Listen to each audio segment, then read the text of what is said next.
살아생전에는 좀 마음고생이 심했겠지만 뭐 악처도 있고 또 악처 여러 가지- 아니라고 합니다. 이것도 여기서 또 얘기해야 되는데.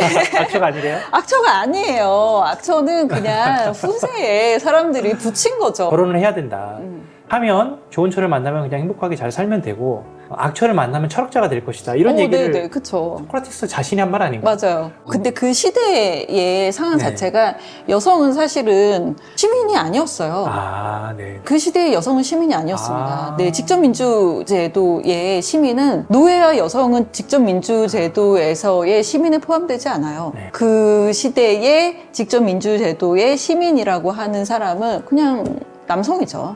일반 남성이죠. 그 상황에서 기본적으로 여성을 어떻게 보느냐가 이미 깔려 있겠죠, 비하가. 그리고 본인이 한 짓은 이제 생각하지 않는 거죠. 본인이 어떤 집안의 가장으로서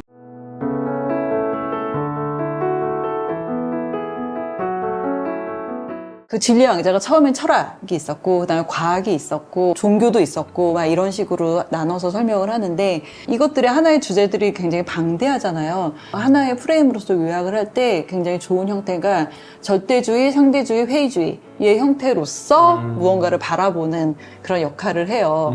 철학을 어떤 절대주의, 상대주의, 회의주의의 관점에서 보다 보면은 이게 계속 왔다 갔다 하거든요. 네, 사실 소크라테스는 회의주의예요. 네가 알고 있는 거에 진실인지 의심해봤어? 인 거잖아요. 네. 소크라테스의 철학적인 기반은 딱 하나인 거죠. 나는 내가 모른다는 것을 안다. 그거인 거잖아요. 네. 그게 가장 철학의 본질인 거죠. 그거는 사실 굉장히 좀 회의주의적인 그러한 입장이라고 볼 수 있죠. 네.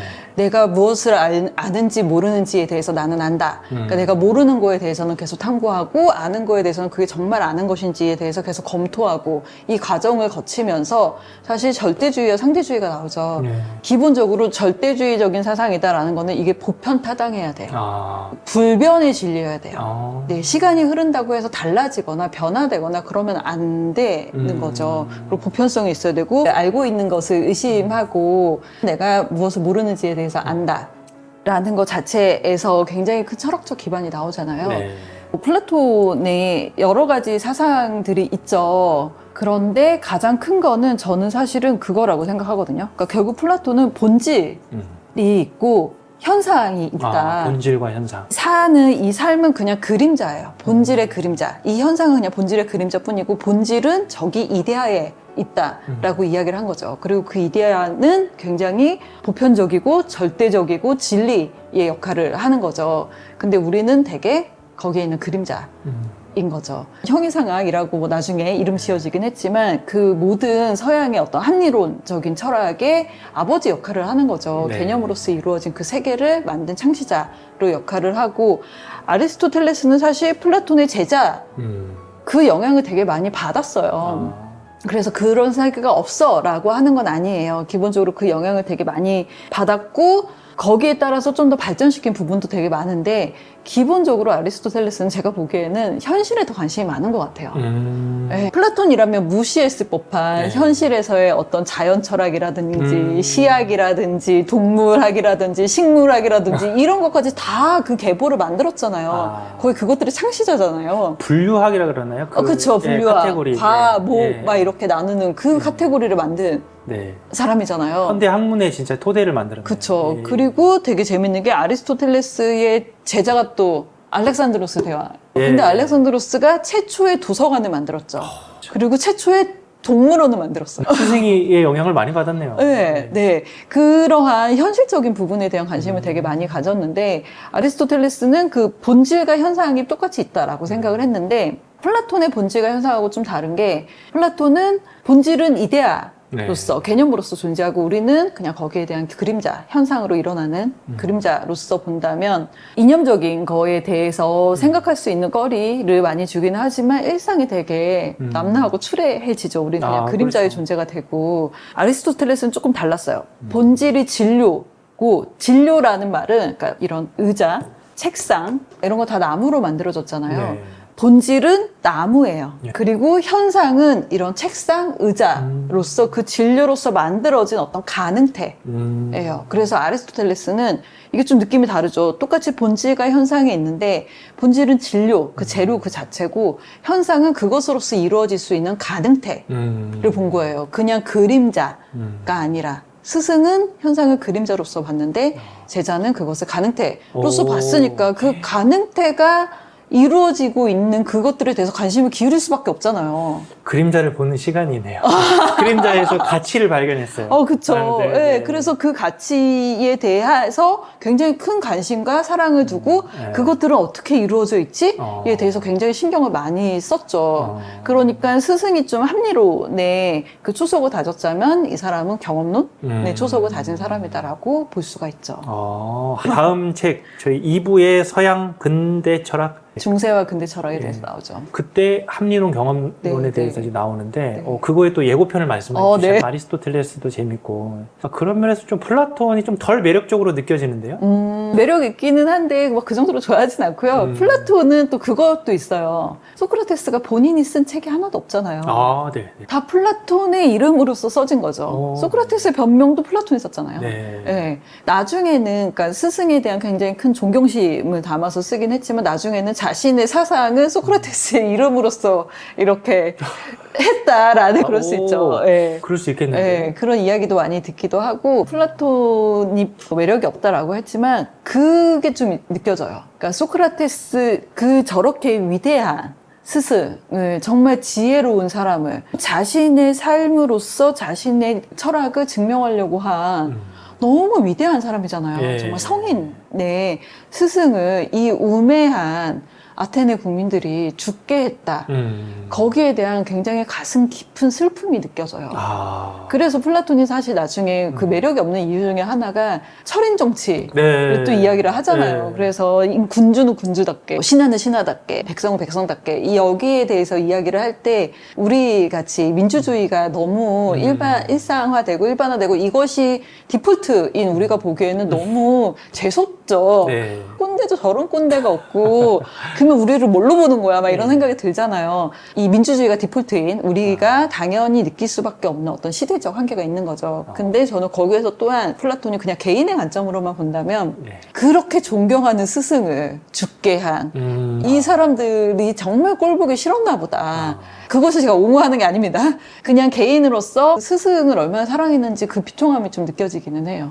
그래서 좀 안타깝죠. 참 인간적인 또 면모가 있었고 소크라테스는 그래도 좋은 제자를 그쵸, 남겼고 네. 손제자, 제자의 제자까지 그렇게 참 또 복이 많은 죽고 나서 그러게요. 참 복이 많은 살아생전에는 좀 마음고생이 심했겠지만 뭐 악처도 있고 또 악처 여러 가지- 아니라고 합니다. 이것도 여기서 또 얘기해야 되는데 악처가 아니래요? 악처가 아니에요. 악처는 그냥 후세에 사람들이 붙인 거죠. 결혼을 해야 된다 하면 좋은 처를 만나면 그냥 행복하게 잘 살면 되고 악처를 만나면 철학자가 될 것이다 이런 얘기를 네네, 그쵸. 소크라테스 자신이 한 말 아닌가? 맞아요. 일부 좀 워딩이 있었네요.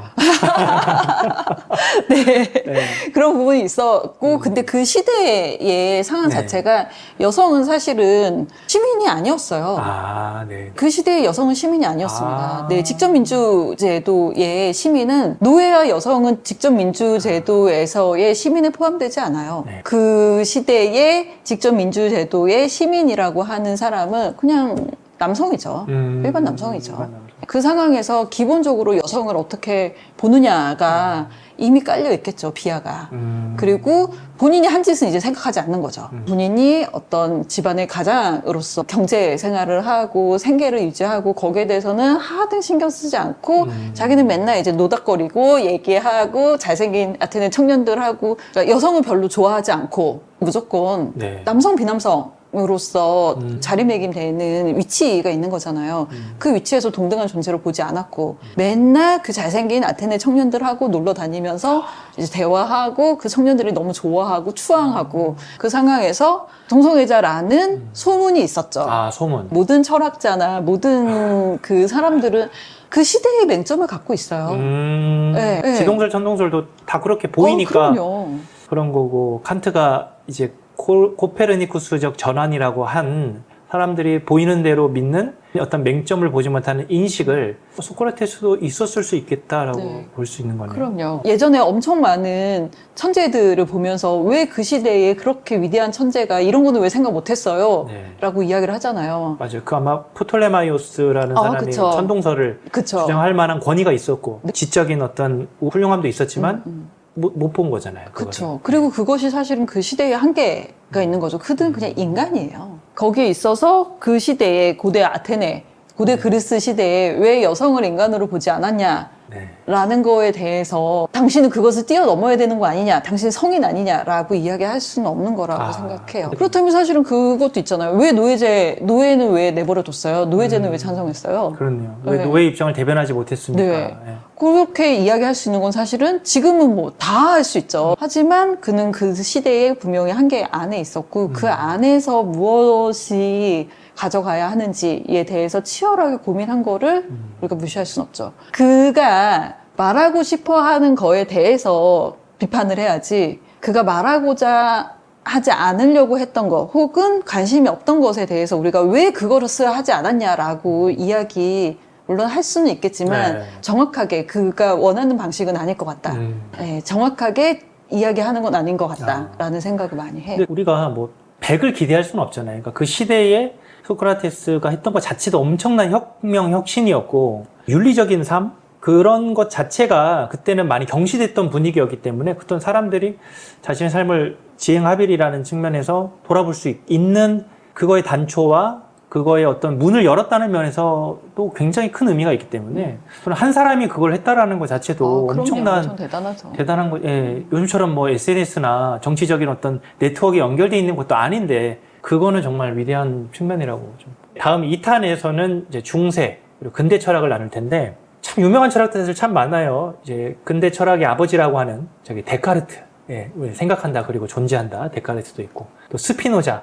나는 내일 지구가 멸망하더라도 한 그루에다 사과나무를 심겠다라고 하는 스피노자도 있고요. 헤겔, 변주법, 헤겔. 또 그로 인해서 막시즘이라고 하는 또 어떤 역사를 바꾼 지금까지 영향을 미치는 그런 부분. 또 현대의 진보적 사상의 토대가 또 되잖아요. 또 그런 사상이 실용적인 변주법적인 사고에 영향을 미치는 헤겔 그리고 니체. 예. 사람들이 다음에 다 나와요? 다 나옵니다. 2편에 다 나와요? 네, 네. 중세 근대로? 니체나 뭐 이런 사람들은 3편 아니었어요? 죄송합니다. 니체는 아니고요. 지기님께서 이미 하고 싶은 사람을 정하셨다고 하셨는데 칸트가 여기 있어요.